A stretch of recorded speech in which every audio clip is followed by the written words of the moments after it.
बस कुछ देर की खामोशी है, फिर सबके कानों तक ये शोर आएगा। बस कुछ देर की खामोशी है, फिर सबके कानों तक ये शोर आएगा।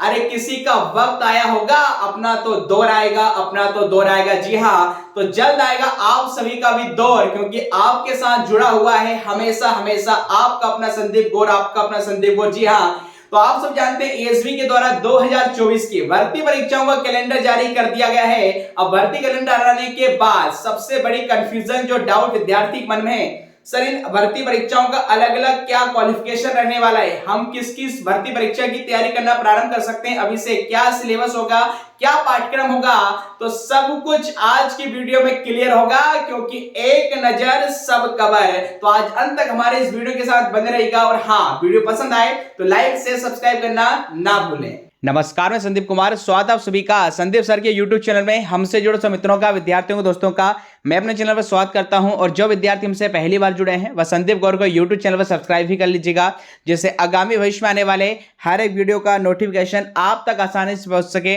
इस वक्त की सबसे महत्वपूर्ण अपडेट, जैसा आप जानते हैं एएसबी के द्वारा 2024 की भर्ती परीक्षाओं का कैलेंडर जारी कर दिया गया है, जिसमें कुल 11 परीक्षाएं हैं, जिसमें से एक एंट्रेंस टेस्ट होगा और 10 इसमें भर्ती परीक्षाएं शामिल होने वाली हैं। अब अलग अलग भर्ती परीक्षाओं को लेकर विद्यार्थियों के मन में कई प्रकार के डाउट हैं कि सर इनका सिलेबस क्या रहेगा, हम किन किन भर्ती परीक्षाओं के लिए अप्लाई कर सकते हैं, अर्थात इनकी क्वालिफिकेशन योग्यता क्या होने वाली है, सर सीपीसीटी का कितना फायदा होगा, कंप्यूटर डिग्री या डिप्लोमा वाली कौन कौन सी पोस्ट हैं। तो ये तमाम जानकारी आज एक ही वीडियो में यूट्यूब पर सबसे पहले देने वाले हैं। तो आज अंत तक इस वीडियो के साथ बने रहेगा। अब बात करते हैं, देखिए सबसे पहले कि मध्य प्रदेश में नई भर्ती 2024 का कैलेंडर जारी हो चुका है। और जिस प्रकार बीजेपी ने अपने संकल्प पत्र में 5 साल में 2.5 लाख सरकारी भर्ती, अर्थात 1 साल में 50,000 पदों की जो घोषणा की थी, वह मेरे दोस्तों अब सुनहरा अवसर आपको सामने दिखाई दे रहा है, इसलिए तैयारी में लग जाएगा। और फिलहाल सरकारी चिकित्सकों के 4,000 से ज्यादा पद आपके मध्य प्रदेश में खाली हैं, इसलिए ग्रुप 5 की भर्ती भी आपकी बंपर पदों पर फिर से आ रही है। और वहीं पर आपको बता दें, कर्मचारियों की अब सेवानिवृत्ति की आयु 62 से बढ़ाकर 65 साल नहीं की जा रही, इस कारण भी कई सारे रिटायरमेंट आपको देखने को मिल रहे हैं। वहीं पर पीएससी की परीक्षा के तर्ज पर एमपीएसआई होगी, तो क्या एमपीएसआई का भी कैलेंडर में जिक्र नहीं है, क्योंकि इस पर भी काम चल रहा है। सूबेदार स्टेनो भी जल्द आ सकती है। फिलहाल जो भर्ती परीक्षाएं हमारे समक्ष आई हो, इसमें कुछ सीपीसीटी वाली पोस्टें, जिनके पास सीपीसीटी है उनको विशेष रूप से शुभकामनाएं, और जिनके पास नहीं है तो रोने की आवश्यकता नहीं है। अभी आपको बताया था 2 दिन पहले इसकी रजिस्ट्रेशन प्रारंभ हो चुके हैं। मार्च में एग्जाम है, 15, 16, 17 मार्च, ये वाला क्वालिफाई कर लीजिएगा। हर 1.5 से 2 महीने में सीपीसीटी का पेपर होता है, तो 16 से 25 फरवरी तक सीपीसीटी के फॉर्म डल रहे हैं। हिंदी में आप यदि टाइपिंग क्वालिफाई कर लेते हैं तो ज्यादा अच्छा है, अंग्रेजी नहीं भी करोगे तो चलेगा। चलिए अब बात करते हैं इन 10 भर्ती परीक्षाओं की। इन 10 भर्ती परीक्षाओं का सर क्वालिफिकेशन क्या रहने वाला है, पूरी डिटेल अपडेट आज की इस वीडियो में देने वाले हैं। तो सबसे पहली जो भर्ती आपको यहां पर दिखाई दे रही है, आपका महिला स्वास्थ्य कार्यकर्ता प्रशिक्षण केंद्रों में प्रशिक्षण हेतु प्रवेश परीक्षा, ये पहला एग्जाम शुरुआत होगा जून 2024 से, जो कि एक एंट्रेंस टेस्ट से प्रवेश परीक्षा है। इसका क्वालिफिकेशन पाठ्यक्रम क्या है तो वो आपको बता दूं।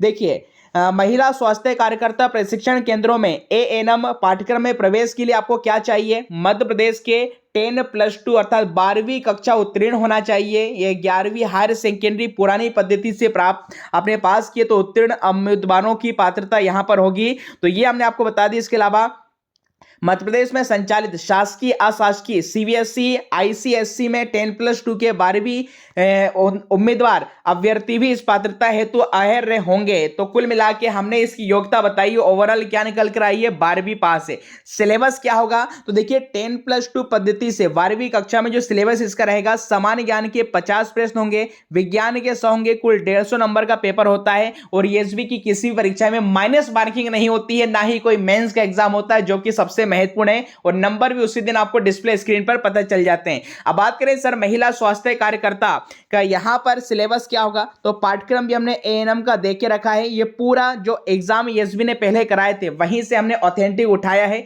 अब बात करेंगे अगली जो भर्ती परीक्षा है, माध्यमिक और प्राथमिक शिक्षक चयन परीक्षा वर्ग 2 के मेंस की बात कर लें तो देखिए वर्ग 2 के मेंस की जो विषय सूची है अलग अलग सब्जेक्टों में आपको मालूम होना चाहिए कि माध्यमिक शिक्षक में संबंधित विषय में आपके पास क्या होना चाहिए, ग्रेजुएशन होना चाहिए और उसका जो पूरा पाठ्यक्रम है यहां पर देख के रखा है। वहीं पर प्राथमिक जो भर्ती है इस बार सिर्फ गायन वादन पर निकली है, सब्जेक्टिव नहीं आई है, तो उसका जो डिटेल सिलेबस है क्राइटेरिया यहां पर देख के रखा है। तो प्राथमिक शिक्षक भर्ती में 12वीं प्लस से डीएड डीएलएड चाहिए और वहीं पर यदि हम बात कर लें वर्ग 2 के लिए तो इसकी चयन परीक्षा में आपके पास ग्रेजुएशन संबंधित विषय में और बीएड आपके पास होना चाहिए। इसी के अलावा हम बात कर लें प्राथमिक शिक्षक खेल शिक्षक के यहाँ पर सिलेबस को लेकर तो पूरी यहाँ पर योग्यता सिलेबस यहाँ पर देखे रखा है, आप इसे पढ़ सकते हैं। तो अभी हमने जो सिलेबस बताया ये प्री का था, जब मेंस का नोटिफिकेशन आएगा तो इससे मिलता जुलता थोड़ा इसमें 5-10% ऐड होगा, बाकी वही सिलेबस रहेगा जो आपने प्री एग्जाम में दिया था।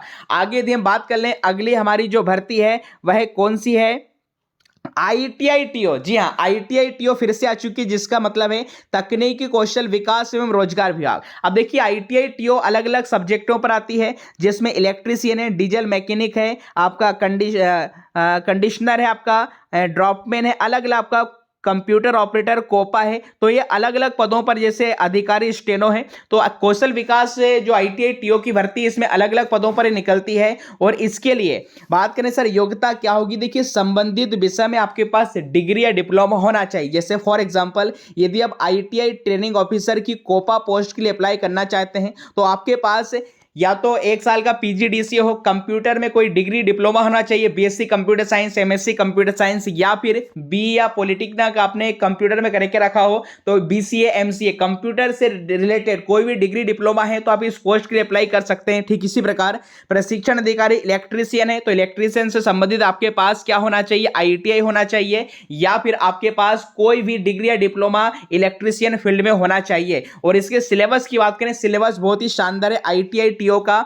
इसमें देखिए 75 नंबर का तो क्या आएगा संबंधित ट्रेड का, जैसे आपका कोपा है तो 75 की कंप्यूटर क्वेश्चन आ जाएंगे, यदि डीजल मैकेनिकल है तो 75 उसके जाएंगे, 75 इलेक्ट्रिकल इलेक्ट्रीशियंस के जाएंगे और 25 नंबर का यहां पर विज्ञान गणित सामान्य ज्ञान तार्किक ज्ञान बेसिक कंप्यूटर देखिए यहां पर भी पूछा जाता है। तो कुल मिला के 100 नंबर का पेपर होता है आईटीआई ग्रुप 4 का। जब आईटीआई टीओ की वैकेंसी लास्ट टाइम आई थी तो पूरे यूट्यूब चैनल पर, मेरा एकमात्र चैनल था जहां पर कोपा की पूरी क्लास निःशुल्क हमने आपको पढ़ाई थी और हमारे विद्यार्थियों ने यहां पर मेरिट में भी नाम आया, उनका रिजल्ट हमने शेयर करके रखा है, यूट्यूब पर आप देख सकते हैं। और मेरे पढ़ाने का तरीका क्या है, कंप्यूटर शानदार ट्रिक के माध्यम से, आप वो भी हमारे वीडियो प्लेलिस्ट में देख सकते हैं। अगले हम बात करेंगे, देखिए आपका महिला पर्यवेक्षक जिसका था इंतजार महिलाओं के लिए, पुरुषों के लिए वैकेंसी नहीं है, सिर्फ मादाओं के लिए, नर का यहां पर कोई काम नहीं है आपका। तो यहां पर इसकी योग्यता की बात कर लें तो मान्यता प्राप्त विश्वविद्यालय से स्नातक होना चाहिए, किसके लिए, महिला पर्यवेक्षक के लिए। हालांकि महिला पर्यवेक्षक आपकी इसकी जो एक भर्ती होती है वो 10+2 वाला पद भी यहां पर होता है, अर्थात 12वीं वाला भी यहां पर पद होता है। इसका सिलेबस क्या रहेगा, तो पुराना जब लास्ट टाइम जब आई थी 2017-18 में तो ये महिला पर्यवेक्षक का सिलेबस है। वहीं पर बात कर लें अगली जो भर्ती है जो कि देखिए काफी सालों के बाद होनी जा रही है 2017 के बाद, जिसका नाम है समूह 1 उपसमूह 3 मतलब ग्रुप 1 सब ग्रुप 3। इसकी सर क्या योग्यता सिलेबस होगा, तो आपको बता दूं ग्रुप 1 वाली सभी पोस्ट में स्नातकोत्तर अर्थात पीजी आपके पास होना चाहिए। देख पा रहे हैं हाई स्कूल से 10+2 के साथ साथ संबंधित विषय में स्नातकोत्तर स्तर उत्तीर्ण की हो आपने, अर्थात ग्रुप 1 सब ग्रुप 3 में जो पोस्ट होगी जैसे सांख्यिकी अधिकारी है या सामान्य प्रबंधक है तो संबंधित विषय में आपके पास जैसे एमएससी मैथमेटिक्स है, एमएससी स्टैटिस्टिक्स है, इस प्रकार की योग्यता चाहिए। और सिलेबस की यदि हम बात कर लें इसके कि इसका सिलेबस क्या रहने वाला है, किसका, समूह 1 और समूह 3 का। तो देखिए पटवारी की तरह ही 200 नंबर का इसमें पेपर होता है, 100 नंबर के 2 सेक्शन दिखाई दे रहे हैं, मतलब 8 सब्जेक्ट यहां पर रहेंगे और 25 नंबर के 8 सब्जेक्ट होते हैं, 25 8 200। जैसे पटवारी का पेपर आया था ठीक इसी प्रकार ग्रुप 1 सब ग्रुप 3 का था कि होगा, किंतु ग्रुप 1 चूंकि ग्रुप 2 से बड़ा है इसलिए इसमें जो क्वेश्चनों का लेवल होगा थोड़ा मॉडरेट रहेगा क्योंकि इसमें सैलरी भी सबसे ज्यादा होती है। व्यापम के द्वारा कराया जाने वाला सबसे छोटा पेपर ग्रुप 5 होता है और सबसे बड़ा ग्रुप 1 ही होता है। अब बात कर लें अगली हमारी भर्ती समूह 3 की, जी हां, जिसका नाम है उप यंत्री अर्थात सब इंजीनियर। तो सब इंजीनियर का सिलेबस भी सेम है, यहां पर 200 नंबर का पेपर होगा, संबंधित विषय में आधारित प्रश्न होगा। देखिए आपने इंजीनियरिंग जिससे उसमें ट्रेड में करके रखी है, सिविल में या जिस भी आपके इलेक्ट्रिशियन इलेक्ट्रिकल में, तो उसके 100 क्वेश्चन आएंगे टेक्निकल और 100 नंबर का यहाँ पर नॉन टेक्निकल का पेपर होता है। अब इसकी योग्यता की जैसे बात कर लें, जैसे फॉर एग्जांपल आप इलेक्ट्रिकल के लिए भर रहे हैं तो संबंधित विषय में 3 वर्षीय डिप्लोमा आपके पास होना चाहिए, डिप्लोमा आपका होना चाहिए बी या फिर पॉलिटेक्निक। इसी प्रकार यदि उपयंत्रिक आप सिविल का फॉर्म भर रहे हैं तो सिविल का आपके पास इंजीनियरिंग का 3 साल का डिप्लोमा होना चाहिए। मतलब जेई के लिए उपयंत्री के लिए संबंधित विषय में डिग्री डिप्लोमा होना चाहिए। वहीं पर अगली बात करें ग्रुप 4। देखिए ग्रुप 4 ऑलरेडी अभी रिजल्ट आया रही है, फिर से ग्रुप 4 की भर्ती आ रही है और इसके अंतर्गत सहायक ग्रेड 3 स्टेनोटाइपिस्ट शीघ्र लेखक के पदों के लिए भर्ती होती है। यदि हम बात कर लें, एक ही पेपर होगा 100 नंबर का, 100 नंबर का पेपर होगा। समान ज्ञान, समान हिंदी, समान अंग्रेजी, समान गणित, समान कंप्यूटर ज्ञान, समान अभिरुचि, ये सारे इसमें सब्जेक्ट शामिल होते हैं। ग्रुप 4 का और ITA TO का पूरा कंटेंट क्लास मेरे चैनल पर ली जाएगी, घबराने की जरूरत नहीं है। और वहीं पर बात कर लें अब इसके, देखिए क्वालिफिकेशन के लेकर, जैसे फॉर एग्जांपल सहायक ग्रेड 3 आपको निकालना है ग्रुप 4 का, तो 12वीं पास होना चाहिए, CPCT हिंदी में होना चाहिए सहायक ग्रेड 3 के लिए, और कंप्यूटर डिप्लोमा आपके पास होना चाहिए। इसी प्रकार शीघ्र लेखक के लिए 12वीं पास हो, CPCT यहां पर हिंदी अंग्रेजी दोनों में चाहिए होती है। इसके अलावा 100 शब्द प्रति मिनट की स्पीड से शीघ्र लेखन परीक्षा उत्तीर्ण होना चाहिए। तो देखिए ग्रुप 4 में जनरली जो पोस्ट आती हैं, कुछ ऐसी पोस्ट आती हैं ग्रुप 4 में जो ARI की होती हैं जिसमें सिर्फ 12वीं चाहिए होता है, और बाकी जो पोस्ट आती है उसमें अधिकतर CPCT कंप्यूटर डिप्लोमा 12वीं के साथ चाहिए रहता है। अगली बात करें ग्रुप 4 के बाद ग्रुप 5। 4 आपने लगा दिया भैया, 5 लगाएगा। समूह 5 में देखिए अंतर्गत स्टाफ नर्स, महिला बहुउद्देशीय कार्यकर्ता, सहायक पशु चिकित्सा अधिकारी का हाल ही में रिजल्ट आया है, फिर से भर्ती आने वाली जैसे मैंने आपको बताया था। इसमें समूह 5 में देखिए 75 नंबर का टेक्निकल होगा, मतलब जैसे आपने स्टाफ नर्स से पशु चिकित्सा अधिकारी, फार्मासिस्ट जिस भी पोस्ट के लिए डाला है उसके 75 क्वेश्चन होंगे, और 25 नंबर का नॉन टेक्निकल जिसमें समान ज्ञान, समान हिंदी, समान अंग्रेजी, समान गणित, समान विज्ञान यहां पर शामिल होगा। बात करें सर सेक्शन की योग्यता क्या रहती है, तो जैसा आप देख पा रहे हैं पोस्ट का नाम है उसी प्रकार 12th में आपको बायो साइंस वगैरह होना चाहिए, BSc नर्सिंग होना चाहिए, सहायक चिकित्सा अधिकारी है, फार्मासिस्ट है, इससे रिलेटेड VMLT है, मतलब उसी से रिलेटेड आपके पास क्वालिफिकेशन होना चाहिए। समूह 5 के अंतर्गत बात कर लें, देखिए थोड़ा फटाफट देख लें ताकि बहुत सारी पोस्ट है, वीडियो ज्यादा लॉन्ग ना हो। अगला आपकी पोस्ट है समूह 2 उप समूह 3। इसकी जो भर्ती परीक्षा है आपकी 2022 में हुई थी, तो देखिए सिलेबस क्या है, सिलेबस यही रहेगा। 200 नंबर का पेपर है जिसमें देखिए संबंधित विषय के 100 प्रश्न होते हैं, मतलब टेक्निकल, और नॉन टेक्निकल में 100 नंबर में विज्ञान, गणित, हिंदी, अंग्रेजी सारी चीजें कंप्यूटर आपकी शामिल होती हैं। तो जितना भी मैं आपको ये रूल्स रेगुलेशन इसकी बता रहा हूं, व्यापम ने जो एग्जाम इससे पहले जब कराए थे इन भर्तियों के, यही सिलेबस मोस्टली प्रोबेबली रहेगा, तो आप वहां से हमने इस चीज को उठाया है और पूरा ऑथेंटिक है। बात करें आप देखिए ग्रुप 2 सब ग्रुप 4 अर्थात लेबर इंस्पेक्टर जो कि पटवारी में आई थी, उसके साथ ग्रुप 2 सब ग्रुप 4 भी आई थी। सिलेबस आप जानते हैं इसका क्या होगा। अब देखिए ग्रुप 2 सब ग्रुप 4 में सहायक संपरीक्षक, कई सारे इसमें अलग अलग पद होते हैं, और समान 100 नंबर में देखिए 100 नंबर में कुल मिलाकर 200 नंबर का पेपर होगा। यहां भी 8 सब्जेक्ट शामिल होते हैं। और ग्रुप 2 सब ग्रुप 4 की योग्यता क्या होगी, स्नातक होती है, ग्रेजुएशन इसमें चाहिए। और इसके अलावा कुछ ऐसी पोस्ट होती है जहां पर स्पेसिफिक सब्जेक्ट में ही आपका ग्रेजुएशन मांगा जाएगा, और CPCT कंप्यूटर डिप्लोमा वाली कुछ पोस्ट यहां पर रहती हैं। बाकी अधिकतर पोस्टों में सिर्फ समान स्नातक मांगा जाता है, ग्रेजुएशन मांगा जाता है। अब बात करें सर लास्ट जो भर्ती है सहायक उप निरीक्षक की, अर्थात ASI की, असिस्टेंट सब इंस्पेक्टर की। देखिए जब ये भर्ती परीक्षा 2017-18 में हुई थी, उस समय इसका जो क्वालिफिकेशन रहता था 12वीं पास होना चाहिए, CPCT हिंदी में होना चाहिए, और 1 साल का कंप्यूटर डिप्लोमा आपके पास होना चाहिए। और लास्ट टाइम जो इसका सिलेबस था बहुत ही प्यारा सिलेबस था, क्योंकि कंप्यूटर से संबंधित काम करना होता है ASI वालों को। तो इसमें समान ज्ञान 10-25 नंबर का, समान हिंदी 25 की, प्रारंभिक गणित 10 नंबर का, कंप्यूटर ज्ञान 40 नंबर का, सोने पे सुहागा, कतई जहर, सबसे बढ़िया सिलेबस यदि किसी का रहता है तो इसी का रहता है। किंतु अभी जो नई GOP जारी हुई थी उसके अनुसार इसका जो सिलेबस है ASI का, ये जो कांस्टेबल वाला सिलेबस होता है, गणित, विज्ञान, रीजनिंग वाला सिलेबस इन्होंने रखा है, GK वाला।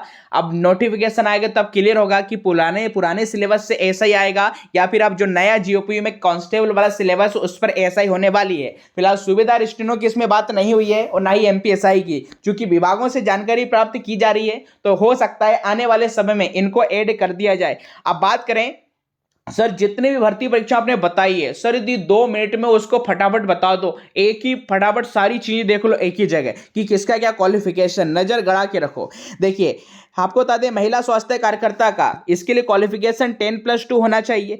माध्यमिक शिक्षक और प्राथमिक शिक्षक वर्ग 2 के लिए 12वीं के साथ आपके पास ग्रेजुएशन होना चाहिए। वहीं पर आईटीआई टीओ के लिए डिग्री डिप्लोमा चाहिए। महिला पर्यवेक्षक के लिए 12वीं और ग्रेजुएशन चाहिए। ग्रुप 1 सब ग्रुप 1 में पीजी चाहिए रहेगी। देखिए ग्रुप 1 सब ग्रुप 3 में भी और ग्रुप 1 सब ग्रुप 2 में भी, इन दोनों ही में पीजी चाहिए सब्जेक्ट में जिस सब्जेक्ट की पोस्ट निकलेगी। समूह 4 में ग्रुप 4 में 12वीं के लिए कुछ पोस्ट होती हैं सीपीसीडी कंप्यूटर डिप्लोमा के लिए। समूह 5 की बात कर लें तो 12वीं इसमें योग्यता होती है। जेई की बात कर लें सब इंजीनियर तो इसमें डिग्री डिप्लोमा चाहिए। समूह 2 समूह 3 और समूह 2 समूह 4 इन दोनों में ग्रेजुएशन चाहिए। और वहीं पर लास्ट है जो सहायक उप निरीक्षक इसमें 12वीं के साथ कंप्यूटर डिप्लोमा अथवा सीपीसीटी चाहिए। तो ये सभी भर्ती परीक्षाओं का क्वालिफिकेशन सिलेबस मैंने आपको बता दिया है। इसके अलावा भी आपकी कोई क्वेरी रह गई हो तो आप हमें कमेंट बॉक्स में पूछ सकते हैं। बट फिलहाल वीडियो कैसा लगा है कमेंट बॉक्स में जरूर बताइएगा। और इस प्रकार की अपडेट सबसे फास्ट पाने के लिए हमारे चैनल को सब्सक्राइब भी जरूर कीजिएगा।